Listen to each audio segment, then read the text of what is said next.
جا کر کے آج یہ موقع آیا ہے کہ آپ لوگوں نے یہ محفل کا اہتمام کیا، لیکن بڑے افسوس کی بات ہے، میں دیکھ رہا ہوں اور میں جب آیا تھا تب بھی میں نے یہ اشارہ کیا تھا علامہ سید امین القادری صاحب کو کہ ہماری قوم میں علم کی بہت سخت ضرورت ہے۔ اتنی محنتوں کے بعد اتنی کثیر تعداد میں آپ لوگ اکٹھا ہوئے، اتنی خوبصورت محفل سجائی، اتنا اچھا خطاب ہوا، لیکن بڑے افسوس کی بات ہے کہ آپ لوگوں پر اس پر ذرہ برابر بھی اثر نہیں ہے۔ اگر ہماری قوم ایسے ہی اچھلتی کودتی رہے گی تو خدا کی قسم وہ دور نہیں ہے دن کہ آپ اس دنیا میں بھی ذلیل ہوں گے اور آخرت میں بھی ذلیل ہوں گے، کیونکہ آج جب بھی کبھی کسی محفل کو سجایا جاتا ہے جہاں پر بھی اللہ اور اس کے رسول کا ذکر ہوتا ہے تو فرشتے اپنے پروں کا سایہ کر لیا کرتے ہیں۔ تو آپ لوگ خود سوچئے کہ ایسی نورانی محفل میں بیٹھ کر کے یہ ادھم بازی کرنا، یہ سیلفی کھینچنا کہاں پر سے جائز ہے؟ ایسے آپ کو ثواب نہیں ملے گا، آپ اپنی سیلفی کھنچوانے آئے ہیں۔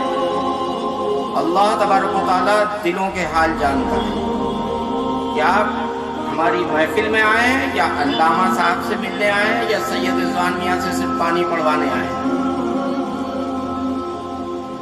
تو اس لیے یہ نورانی محفلیں ہوتی ہیں، اس وقت تمام ملائکہوں کی نظریں اسی محفل پر ہوتی ہیں، تمام اولیاء اکرام کی نظر اسی محفل میں ہوتی ہے، اور سب سے زیادہ اگر آپ سچے دل سے بیان ہو رہا ہے تو میرے سرکار مدینے والے کی نظر ادھری ہوتی ہے۔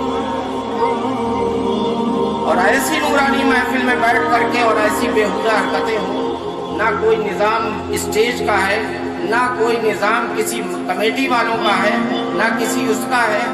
اتنی بھیڑ تو بڑی محنتوں کے بعد لوگ اکٹھا کرتے ہیں، اور آپ لوگ کیا سمجھتے ہیں رضوان میاں یا امین القادری اتنے سستے ہیں، خالی چند روپوں کے چکر میں آپ کے پاس آتے ہیں، صرف دین کا کام کر رہے ہیں اس لیے آپ کو یہاں پر مل گئے ہیں۔ اگر یہ اللہ کی رضا کے لیے نہ ہوتا تو خدا کی قسم آپ لوگ ترس جاتے ہیں۔ اور میں آج بھی جلدی پروگرام میں جاتا نہیں ہوں، نہ پروگرام دیتا ہوں، لوگ 6 مہینے سال بھر لائن لگائے رہتے ہیں، لیکن میرا مقصد ہے صرف خدمت خلق کرنا۔ میں مریضوں میں لگا رہتا ہوں، اسٹیج نہیں دیکھتا ہوں، لیکن اگر آپ نے تھوڑا سے وقت ہمارا لیا ہے یا ہمارے قیمتی وقت ہمارے علماء اکرام کا لیا ہے تو اس کا بھرپور فائدہ اٹھانا سیکھیے، جو باتیں بتائی جائیں اس پہ عمل کرنا سیکھیے۔ اپنے بچوں کو دینی تعلیم بہت سخت ضروری ہے۔ آپ کبھی بزرگوں کی محفل میں جائیں اور پھر وہاں پر ادب سے جائیں تو دیکھیں کیا کیا حاصل ہوتا ہے۔ اعلیٰ حضرت ایسے ہی اعلیٰ حضرت نہیں بن گئے، علم کے ساتھ ساتھ ان کے اندر وہ ادب تھا کہ سادات اکرام جہاں ہوتے تھے، ہمارے بلگرام شریف میں جب تشریف لاتے تھے تو اپنی جوتیاں ہاتھ میں پکڑ کر، یہ سیدنا میر عبد الواحد بلگرامی کی شان ہے، اور اسی کی عطا آج آپ لوگوں کے سامنے ہے جو ساری دنیا میں ڈنکا بج رہا ہے۔ کیا اعلیٰ حضرت نے اپنی تعریف اپنے آپ کی تھی؟ جب انہوں نے اپنے محبوب سے اتنی سچی محبت کی، اللہ کے قصیدے ہر وقت پڑھے، لوگوں کے دلوں میں عشق محبت پیدا کیا، تو آج اللہ تبارک و تعالیٰ نے اس کے عوض میں یہ بدل دیا کہ ہر سنی کے زبان پہ اعلیٰ حضرت کا نعرہ ہے۔ اس کا مقصد یہ نہیں ہے خالی آپ اعلیٰ حضرت زندہ باد کے نعرے لگا لیجیے، جب تک ان کے ایسی آپ عقیدت اپنے اندر پیدا نہیں کریں گے، ان کے ایسا عشق نہیں پیدا کریں گے، تب تک آپ کو کچھ ملنے جلنے والا نہیں ہے۔ وہاں دل کا حال جانتا ہے۔ تو یہ محفلیں بہت ہی قسمت والوں کو نصیب ہوتی ہیں، اور اس کا بھرپور فائدہ آپ کو اٹھانا چاہیے۔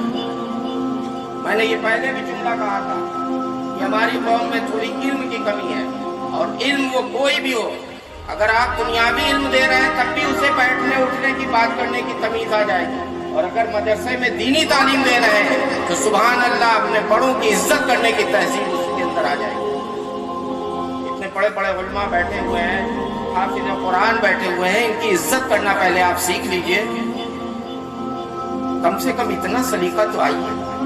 جب ان کی عزت کریں گے تو سمجھ لیجئے آپ نمازوں میں خضوع بھی پیدا ہوگا. جب آپ اللہ کی بارگاہ میں جائیں گے تو اس عقیدت سے جائیں گے کہ یہ دیکھ کر کے جائیے کہ میں جو کھڑا ہوں اللہ مجھے دیکھ رہا ہے. آپ دیکھیں یا نہ دیکھیں, اللہ دیکھ رہا ہے. اسی طریقے سے جب اس کے محبوب کی محفل سجائی جاتی ہے, کوئی دیکھے نہ دیکھے, اللہ اور اس کے فرشتے بھی دیکھ رہے ہیں, اور آپ یہ یقین رکھیے کہ آپ کا محبوب بھی آپ کو دیکھ رہا ہے. اور وہاں پہ یہ بیوقوفی, اتنی اچھی محفل سجی, اتنا خوبصورت بیان ہوا, لیکن افسوس کہ آپ کے اندر عمل کی کمی ہے. خالی سن لینے سے, خالی یوٹیوب پہ دیکھ لیا یا اس پہ, جب تک آپ اپنے اندر عمل نہیں لائیں گے آپ تک مکمل مسلمان نہیں بن سکتے. اس کے لیے بہت ضروری ہے اپنے اندر عشق محبت, عشق نبی, اس کے ساتھ تعظیم نبی بھی ہونا چاہیے. علماء اکرام کی عزت کرنا بھی سیکھیے. ان چیزوں کا دھیان رکھیے. اللہ بہت ہی رحیم ہے, کریم ہے, کرم کرنے والا. وہ آپ کی غلطیوں کو معاف بھی کرے گا اور اپنی رحمتوں کی بارش بھی کرے گا. اس لیے جو غلطیاں ہو گئی یہ چیزیں نہیں ہونا چاہیے. یہ موقع بہت کم ملتے ہیں. بڑی محنت و مشقت سے آپ لوگوں نے دیکھا کیا حال ہوا ہے 1.5 سال میں. کتنا لوگ پریشان ہوئے, کتنی قوم پریشان ہوئی ہے ایک ایک پیسے کے لیے, اور جوڑ گاڑ کر کے آج اللہ نے وہ موقع دیا پھر سے محفلیں سجانے کا. ہم اس کو ایسے رائے گا کر دیں. بڑے افسوس کی بات. ہمارا صرف یہی کہنا ہے, باقی تو ہمارے امین القادری صاحب نے بہت ہی اچھا بیان کیا ہے. بہت ہی, صرف آپ لوگوں کو اس پر عمل کرنے کی توفیق ہے. اللہ تبارک و تعالیٰ عمل کر لیں گے تو انشاءاللہ یہی ایک نیکی آپ کے کام آ جائے گی جو آپ کی کل مغفرت فرما سکے. عمل کی بہت سخت ضرورت ہے. یہ نہیں کہ آج رات بھر آپ نے سنا اور سننے کے بعد گئے اور گھر میں پھر وہی سنا, اور اسی چیز کی انہوں نے توبہ کی کروائی تھی سب سے, اور اس کا میں بھی شاہد ہوں. ایک طرف آپ نے اتنی جلدی توبہ کی اور اتنی جلدی بھول گئے, اور انہوں نے کیا فرمایا تھا کہ بکری کے تھن سے اگر ایک دفعہ نکال لیا جائے تو دوبارہ نہیں ڈالا جا سکتا. کتنی اچھی مثال دی. اس لیے توبہ جو ہے جب انسان کر لیتا ہے تو اس کی گناہ کی طرف دوبارہ رجوع نہیں ہوتا ہے. اور اگر کبھی شیطان آپ کے نفس کو بلبلائے تو فوراً لا حول ولا قوت الا باللہ پڑھو. اور دل میں اپنے جب خوف الہی آپ پیدا کر لیں گے, آپ کہیں بھی رہیں, کسی دنیا میں رہیں, کسی سناٹے میں رہیں, تو آپ کے دل میں ہر وقت یہ رہے گا کہ کوئی دیکھے نہ دیکھے اللہ دیکھ رہا ہے. تو آپ خود بخود پیچھے ہٹ جائیں.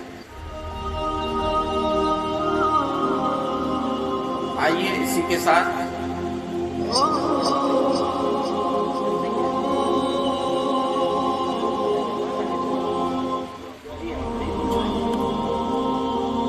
اللہم صلی علی سیدنا